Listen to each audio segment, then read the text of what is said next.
Hello, I'm back. You're back. So let's do this. Today I'm going to use Violet Voss again. Different palette, just same brand. All of You Forever. Now you can tell I like this palette, but I didn't like it by myself. My granddaughter Ariel used it. I think she mostly used this, and it didn't ever hit pan. But and then when the girls came over, they'd use it. So, but I do like this palette. I love the olives.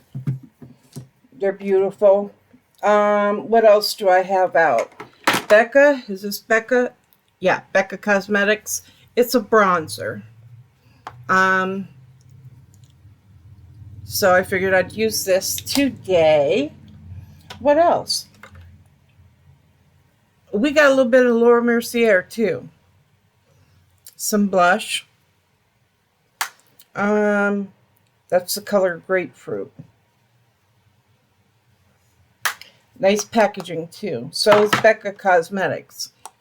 You know. Now this LAURA MERCIER I've never used. This is a setting powder, but it's pressed. I bought it and I have not used it yet. Oh. Okay, it's a box in a box. A nice packaging again. Very similar. Well, exactly the same, just different size. Let's see. It's got a little plastic cover here. It has a mirror. Oh, wait, is this pressed powder? Or is this a highlighter? Shit, that's a highlighter. That's a highlighter. I thought I bought a pressed powder. Maybe that was in something else. I bought a pressed powder. Probably don't even know. Let's see if I can find a different pressed powder. I use Fenty all the time. That's the only one I use. Well, I mean, and I've got a lot, but none of them are pressed, I don't think. Let's see, this is Ofra banana powder.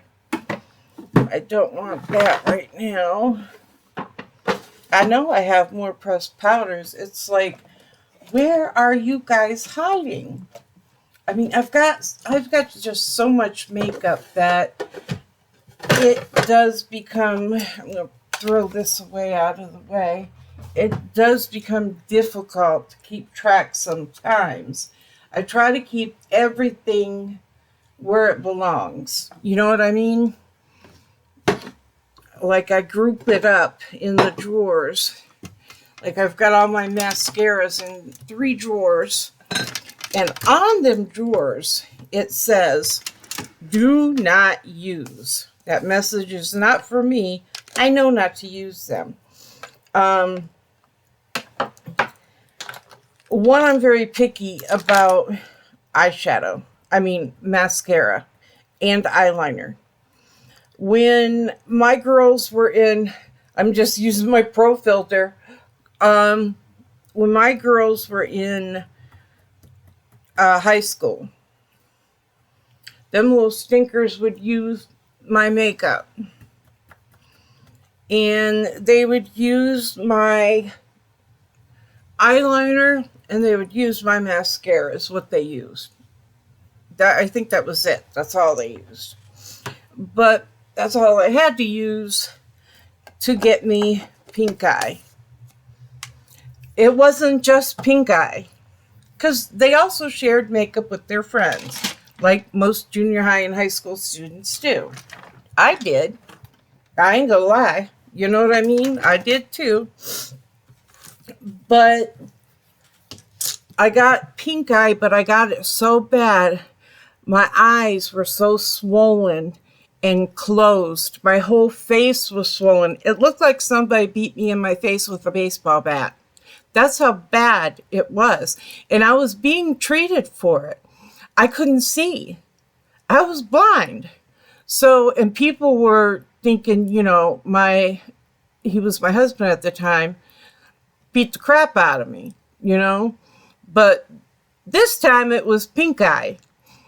So I would always tell them, don't use my makeup. Plus, I also wore contacts then, and I would have to throw them away. Everybody knows contacts are not cheap, and I had to pay cash for mine. My insurance did not cover them. So, you know, and it happened a few times. So I am picky about my mascara, but I also try to tell them, you get in those drawers, that's brand new mascara. It's never even been opened. You open it, clock starts ticking down, you know, and I may not even know you opened it. And I opened it and it's all dried up. Why? Because you opened it when it wasn't supposed to be opened. So I use what mascara I have opened is up in the little tubey things you stick it in on the top of the acrylic drawers. That's what I use. I do not use anything else in them drawers until I'm done with what's up there. You know, I don't have money to throw away either. But yeah, you really should be careful with who uses your makeup. Teenagers share makeup. So if you share your makeup with a teenager, you're also sharing with everybody else that they share with. You know, it's like sex. So, yeah, there's that. Okay, the powder's on. Now I'm going to do my eyes. But today, you know, my grandkids, some of them started school like a week ago. I think my one grandson and granddaughter in Madison started on the 18th. And the rest of them started yesterday that live in Conneaut. And I think my other two grandkids, they just started too. But my one grandson, he's in 12th grade. But he's also enrolled at the local college. He takes some classes there because he has enough credits, you know, to graduate. He only needed one more credit for high school to graduate. So, and he's at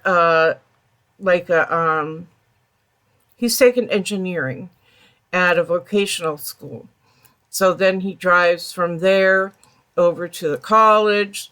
So he's really getting his education in there. Takes after his mother.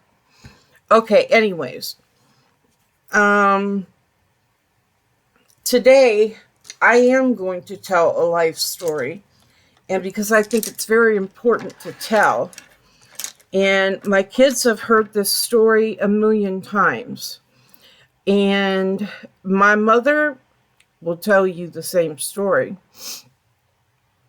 When I was in grade school, my mother bought me like a green hooded sweat jacket. We went camping a lot.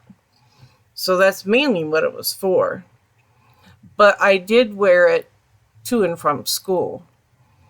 But when she bought it, she thought it'd be nice to put my nickname on it, Terry. So she ironed on the white letters of my name on the back. So I lived right around the corner from the school. I don't remember what grade I was in. I think I was in like 3rd or 4th. And, you know, I'm walking home from school and I get on the street that I live on. And this man pulls up. He's on the other side of the street. He rolls his window down. He said, "Hey, Terry, come on." And I'm like, I stopped and I'm like, "What?" He said, "Your mom told me to pick you up." And I'm thinking, I'm like a few houses down. I said, I'm almost home. He said, no, your mom's not at home. Your dad had a baseball game. And so I'm supposed to pick you up and take you. I'm like, wait a minute. My dad did play baseball. I have 2 dads. So dad number 2 played baseball. And I was like, this is during his work hours. So why would they be having a baseball game? I mean, I really did put some thought into it. And he said, come on, hurry up before you're late. Well, how can you be late for a baseball game that you're going to be a spectator? You know what I mean? And you're a kid at that. You ain't gonna be late. You get there when you get there. So anyways, I ran home. I mean, I was only like 6, 7 houses from my house. So I ran home and I run in the back door, which was unlocked. And there's my mom in her baby blue, long zip-up house coat, curlers in her hair, baking apple pies. That's who I get my recipe from, my mom. So that man was a stranger, and he got my name off my jacket. And I probably wouldn't be alive today if I would have got in his car. So talk to your kids and do not put names on their book bags, on anything that people are going to see. If you have to put it on the inside, you know, in case it gets lost or stolen, that's different. But don't put anything on the outside, ever. Then another time in grade school, and I never told my mother about this. Sorry, Mom. Or maybe I did. But my grandmother had a friend that lived down the street. His name was Jack. He was my grandmother and step-grandfather's friend. And he had a young man living with him that I went to school with, but was much older than me. And I didn't know him. I just know he lived there. And after school, I'm going to deepen my crease real quick. After school, I'm walking home, and I get up by where we cross at the tracks, and this kid, older kid, comes up and grabs my hand. And he said, don't say anything, don't run, don't do anything, just stay with me. And I'm like, oh my God. And then he squeezes onto my hand tighter. And he said, you're coming with me, you're not going home, so just shut up and walk. And if you don't, I'm going to kill you.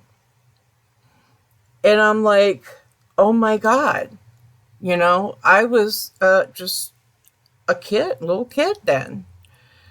And that was grade school. And I was terrified. So as we get ready to pass my house,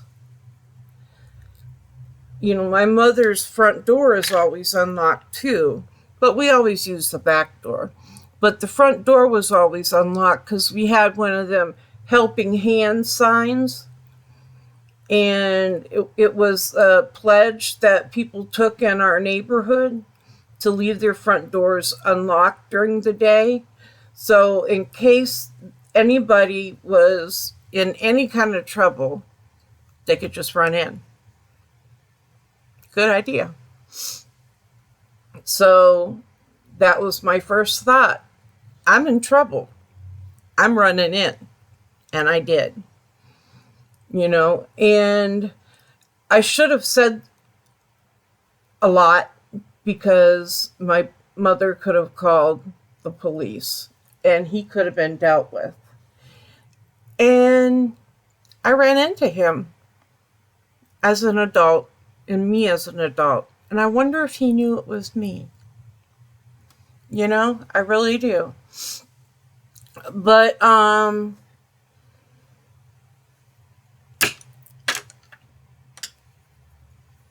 let your kids know not to be afraid, to scream, to run, to do whatever they need to do, because do not cooperate no matter what they say. I don't care if they have a gun, you don't cooperate, because you have a better chance of getting away, because 9 times out of 10, they're not going to shoot you in front of people or out in the open. You know what I mean? That's to scare you. But if you do go with them, you won't be going home. You won't have that fighting chance as if you did in the beginning to just run, scream, whatever. So, you know, don't just do nothing and cooperate, because you're telling your kids, you know, go with the monster and you won't be coming back. So teach them, go ahead and make that fuss. You know what I mean? Because if you get shot, you might live. But 9 times out of 10, they're not going to shoot you. Not until they get you in a nice, quiet place and they do what they want with you. So then, got to clear my throat here. When I was in 8th grade, I came home from school one day, and like I said, we used the back door. The entire back enclosed porch was covered with flower arrangements from, it was a flower place. I know exactly where it was, the florist was, but I'm gonna pick a green to go with my green. I'm gonna kind of go deep. So there were just tons of them. Now, I thought they were for my mom, possibly for my mom, for my dad, but she was in school then, nursing school. But so I look at them because I'm like, wow, that's a lot of flowers. So then, and I got to get $5 tennis shoes. So then I realize it's my name on the flowers. And they say Terry. They don't say Teresa. They say Terry. The people close to me called me Terry. Some of my teachers called me Terry. Most of them did. A lot of my friends still called me Terry, even though Teresa sounded prettier. And I wanted to be called Teresa. But nobody, everybody was stuck on Terry because that's what they called me all my life.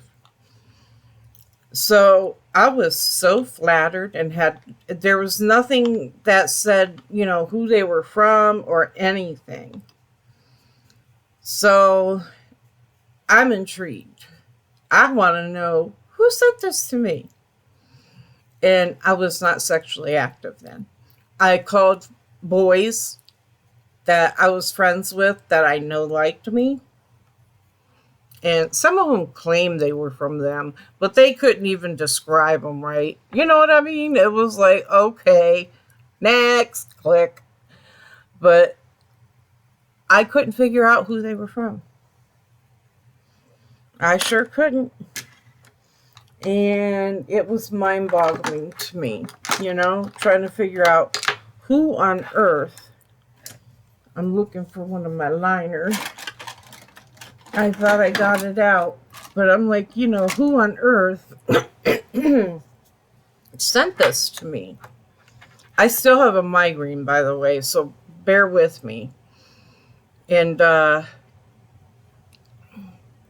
I kind of feel like I've got a fever a little bit.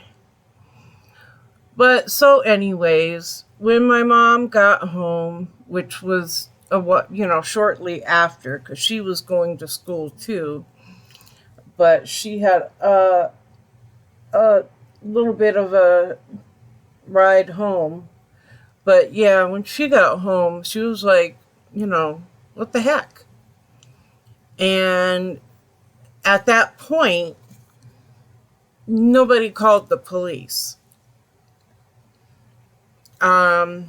I wasn't calling the police. I was kind of like flattered. I mean, what young girl wouldn't be? So, I'm going to take, there's like this very tiny bit, because you can tell I've hit pan on it. And I'm going to get up under my brow a little tiny bit. And anyways, so, we were all just kind of like, who are those from? So next day I get home from school. They're all over the front porch. There's more. And flowers ain't cheap. Not from the florist. And that's where this was from. It was from a local florist too. So my mom called that florist, and they were like, well, it's a very tall, thin man. He has kind of a blonde hair, but he wears a baseball cap, not baseball cap, a winter cap, without the tassel pulled down, and he pays with cash. And back then, people didn't really have cameras. So, yeah, I'm that old. So, we had no idea who it was. My parents suspected a teacher at school, but he never even acted like I was one of his favorite students, more or less had a crush on me or something. And they also suspected a neighbor. And I was like, what? But, so at that point, my mother does call the police, and they start their own little investigation. I'm hitting my nose too. Yeah, they do their own little investigation, and my upper lip. But for many, many days, there were flowers being delivered. I mean, somebody spent definitely like hundreds and hundreds and hundreds of dollars on flowers for me, and they paid cash. So, wish I was that loved now. But yeah, that was pretty bad. I mean, I didn't think it was, but eventually the flowers stopped, because the florist refused the final order, and she should have called the police while he was there. But she had said that, the recipient wanted no more flowers. So, that was that for the flowers. But then I start getting letters in the mail, and they're addressed to Terry. And they're telling me how they're going to help me. They're going to take me away, and we're going to meet pretty soon. He'll let me know when and where and all this stuff. And I'm like, now I'm scared. But I'm still walking to and from school. I'm like, but, my parents were at work and at school. So, I mean, what could I do? I had to walk to school, but I always walked to school with friends. I'm flattered still, a little bit, but I'm also a little scared.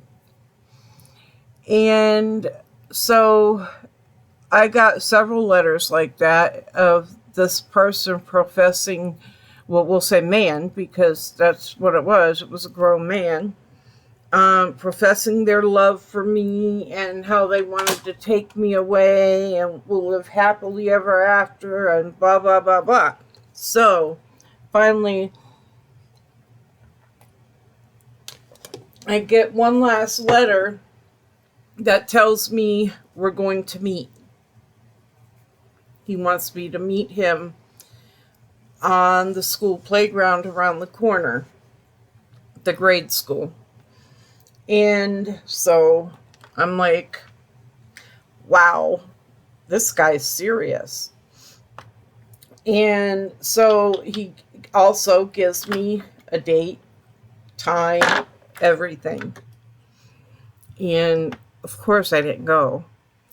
My parents turned over all the letters as they came to the police. So I did ask for those letters when I became an adult, and they told me they were probably destroyed. And I'm like, why would you destroy evidence? You know, well, statute of limitations had run out or something, probably. I don't know. But yeah, it would have been nice to have them so I could, you know, show people, you know, be careful. But so they never arrested anybody. Nobody showed up at the school but the police, and that's probably why. They probably had like somebody undercover or something. I was, you know, a teenager. My parents never gave me those details, but yeah, so, you know, your kids are off going to school now. Your grandkids, your kids. Teach them, educate them, you know, be careful, be alert, pay attention to what's going on around you. Don't be afraid to run and scream. Screaming, fire, rape, whatever you gotta scream to get everybody's attention. You know what I mean? I don't care if you're a kid and you gotta scream, hey, I'm having a heart attack. Whatever gets their attention. Sometimes just screaming help, people do nothing. You know? I mean, how many times have you seen on the news where they interviewed people the next day and they're like, oh yeah, I heard a girl hollering help, but I was in bed. Really? I don't care where I am or what I'm doing. When I hear somebody hollering for help, I'm coming. I'm coming. If I see a girl getting beat up, I'm going to interfere. I might get beat up too. But he's going to have to fight us both. You know what I mean? And I'm going to draw some attention. So, I mean, I am that girl. So it's just, you know, I can't just watch or hear things happening, and nobody should. I mean, if you're afraid, get somebody, call 911 and, you know, keep your eyes on the situation the best that you can. I mean, maybe get somebody else's attention that can intervene if you cannot. You know what I mean? I don't care if I'm in a store working and that happens. I don't care if I get fired. I'm helping. I'm stepping in. I'm like my grandmother. So I am what she called the squeaky wheel. Gets all the attention. You're damn straight. And I am that squeaky wheel. My kids used to call me, Mom, this is going on and that is going on. Will you call so-and-so? Yes, I will. Yes, I will. I will go knock on their door. I will do what I got to do because I am doing it. I am protective of mine. Holy crap. Now I'm going to use my brand new highlighter, and I give it a little swirl and it's everywhere. So if you buy it, expect some fallout. So I'm going to use that fallout to the best that I can. And see, I still got that habit of looking in that mirror all the time. Okay, I like that. That gives it a nice shine. See that shine? Bling. But yeah, but yeah, at the same time, teach your kids to not be bullies too. I taught my kids not to be bullies. And you know what? My youngest twins, one night me and my then husband and my kids were sitting in the living room, we're watching TV, and somebody knocks at my front door, and I go into the front door, and it was my childhood best friend with her mother. And I'm like, hey, what's up? And they come in, oh, your house looks so pretty. And I'm like, thank you. And I'm wondering, but why are you here? You don't come here ever. And she says, I want to talk to you about the twins. And I'm like, what? I know my twins. And this is in grade school. She had an adopted daughter. My childhood best friend's mother adopted, I think, like 3 children. And my 2 were bullying one of those kids. And that kid had a hard life when she was taken from her mother. I mean, this child really went through it. And here's my 2 bullying her to where she has to walk all the way around the corner to get home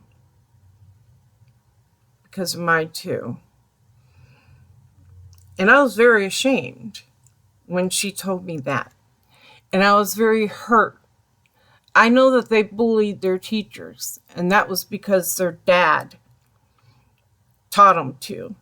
But I did everything I could to reverse what he was teaching. And I mean, I did that with my grandson too, and thank God. My grandson listened. He calls me Nana. He listened to his Nana, not his Papa. He grew up on his Nana's values, you know. He would go to his mama's house, and he was clean. You know, he showed her how to clean her fan and all kinds of, and he's just a little kid because that's what I did. You know what I mean? But I was very ashamed of my girls. I didn't whoop my kids. My oldest daughter will tell you I got her with the broom one time, but I was just, I wasn't beating her with the broom. I swatted at her with the broom because I was sweeping the floor. And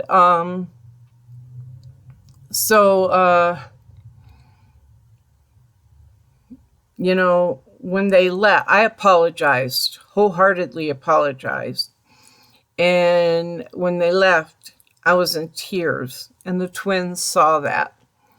But I talked to them the best that I could. And I didn't want to give them too much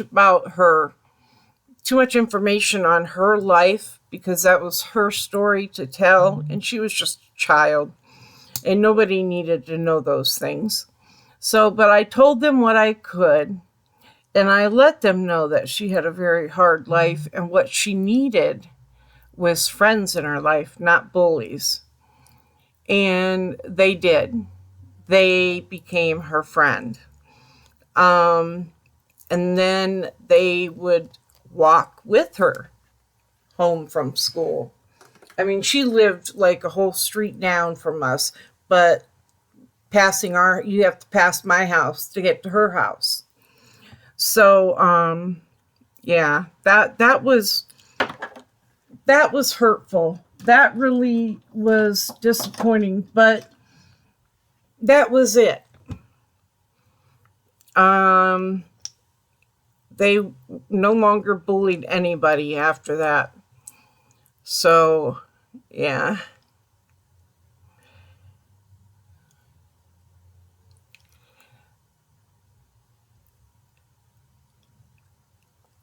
But telling your kids and lecturing your kids to not be bullies is nothing if you're a bully too.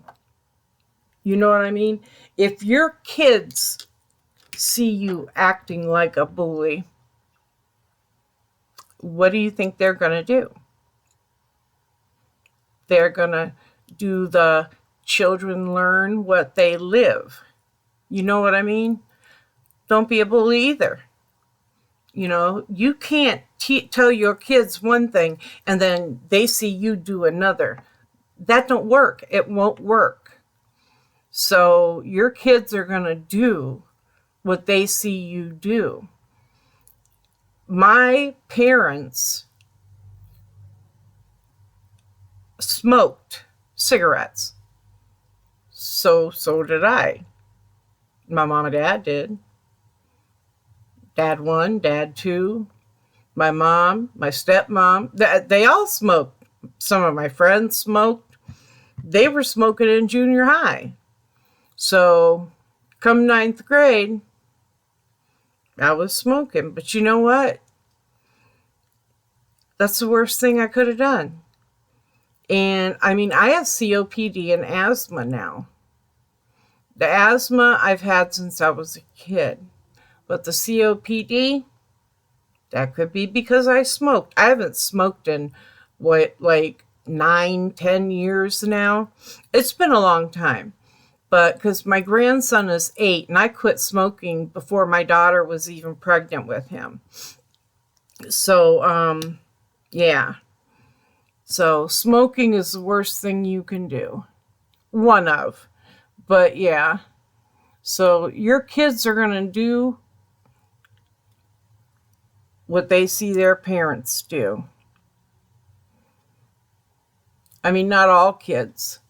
Some kids are very smart and they know, this is not what life is supposed to be.